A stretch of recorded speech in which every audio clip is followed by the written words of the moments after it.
Hi, my name is Alex with ApeTech Tech Tutorials, and today I'm going to show you how to create a knowledge base for your Jira Service Management projects. This is a really cool feature that allows you to basically expose or show specific Confluence pages within the Jira interface in the client portal. This is a really cool feature. If you haven't used this, highly recommend you check this out because it's a great way, a cheap way to show Confluence pages without having to pay for licenses for your Jira users and your Confluence users. So make sure you subscribe, make sure you drop a like if you get value out of this video, and if you have any questions, comments, or concerns, let me know in the comment section below. Let's jump into Jira.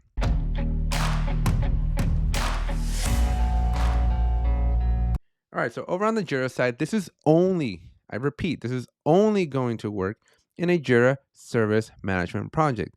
So if you don't have JSM, Jira Service Management, this is not going to work for you. You're going to want to make sure you purchase JSM because this is the only Jira product that this is going to work in. So once you basically make sure you have JSM, you'll be able to come over here to your search and click on Jira Service Management. And these are the only projects that this is going to work for. You'll notice that the type equals service management. So I'm just going to go into mine, and then you'll notice that there's a knowledge base section here. It's not very helpful right now, but we're going to configure this so that we can actually show which pages we want to expose to our end users. And then I'll give you a demo of what that looks like at the end. So first thing we want to do though is we want to go to the project settings, and then we want to scroll down and we will find knowledge base.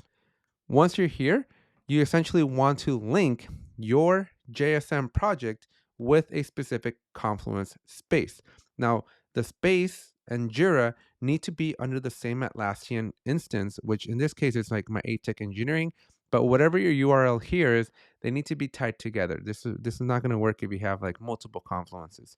So make sure that the Jira and the Confluence are linked together, which happens automatically when you basically buy Jira and Confluence. All right, so getting that out of the way, we're just going to either create a space, which is an option you have, or you can link to an existing space, which is what I'm going to do. So I'm just going to click on this, and then whatever, since I'm the site admin, I have access to all the spaces, it'll show the ones that are available. I'm going to click on just this demonstration space, click on link, and then now you'll see that my Jira is now talking to that Confluence space. There's a couple of settings you want to do here. Under the who can view, you have two options. You can do all logged in users, which is basically any user of your Atlassian instance. And this is probably the option you're going to want because this makes it so that you do not have to pay for a Confluence license for these users. If you pick the only Confluence users, this is only going to show for active licensed Confluence users, which kind of defeats the purpose of this. So select all logged in users. The who can edit, I typically pick just my service project because I don't want the Confluence users to be able to come in and change things. I want the folks, the agents that I'm entrusting with managing this project to be the ones that get to pick and choose what makes it or doesn't make it into this project, but you get to choose responsibly there. Now, what's cool about all this, because you don't need a license to use the portal in Jira Service Management, and now you don't need a license to see the article, your users, as long as they're within your Atlassian environment, as long as you're paying for like their Atlassian access, you don't have to pay for the license, but just their Atlassian access, they will be able to see Confluence pages within that portal. So this is really, really a cool feature. And let me show you a couple more configurations we got to do, and then we'll show a demonstration of what it looks like to the end user. So once you've done this linking, that's pretty much all we got to do. Down here, for all of the forms, for all your request types that you have in your JSM, you get to pick if you allow the suggestions, which basically means that as your user is like trying to type in some ticket that they have, a problem that they have, Jira is going to be smart enough to go and like query Confluence pages and see, oh, do any of these pages meet the criteria that this user is looking up, and then kind of recommend. So you can turn those on or off. It's up to you. I typically just leave them on, but if they get too annoying, you can always come in here and turn them off. All right. So once this is all kind of configured, we'll go back to the project, and now we're going to click on this knowledge base. And so what you're going to see here is pretty much all of your pages.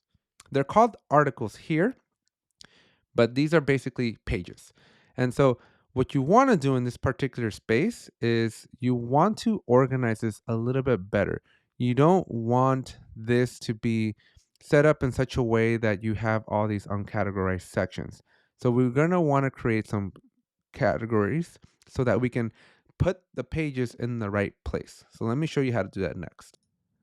All right, so sometimes this won't show it to you, but you got to click on knowledge base a second time, and then it'll show us the categories. So you can actually just create your categories here. And let's just say that you have like how-to guides. And these are just general buckets of stuff. And so we can do a how-to guide. We can do a meeting minutes, basically category. And now from your articles, all you got to do is basically put them into one of these sections. So I'm just only going to do a couple just to kind of demonstrate what this looks like. But I recommend, and this is really the tedious part, you do need to do this for all the articles. I'm just going to do a couple just to kind of show you what it looks like. But once they're there, now and in fact, all of them are going to be showing up, but having the category just kind of cleans up things a little bit better. But once your categories are all set up and every page or every article is tied to something, now the fun part begins. So if you go to your raise a request here, this will open up a new tab with your new article, and you'll see that you have this new learn about section. And if you click on this will show you these pages. And so if you click on like this client demo, it will actually then go to Confluence and then bring back whatever is in there. So in this particular case, I have a Jira advanced roadmap that I'm exposing here, and I have Jira results that I'm exposing.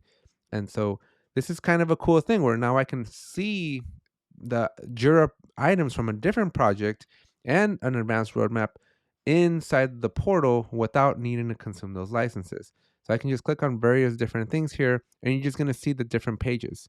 Now, if I were to go into Confluence itself, so I'm going to go to my demonstration space here, you'll notice that the things that I just showed, this client demo, it's going to look exactly like what I just showed, but within Confluence.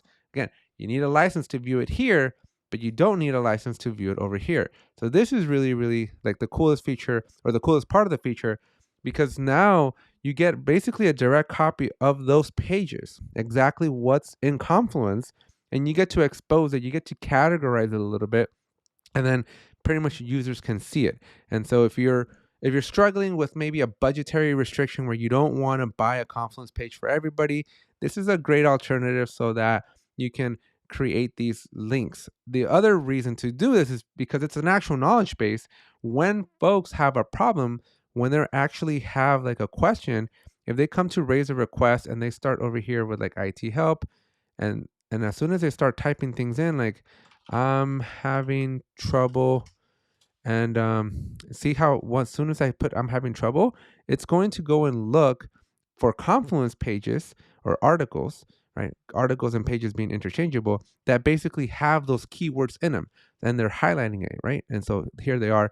And so this, if you're constantly having a bunch of support tickets that are coming through that could have been solved with some knowledge-based article that kind of teaches the user how to fix their problem without having to raise a ticket, well, that's an even bigger bonus. So anyways, that's it for this video. Hope you enjoyed it. It's quick and dirty, but very, very effective.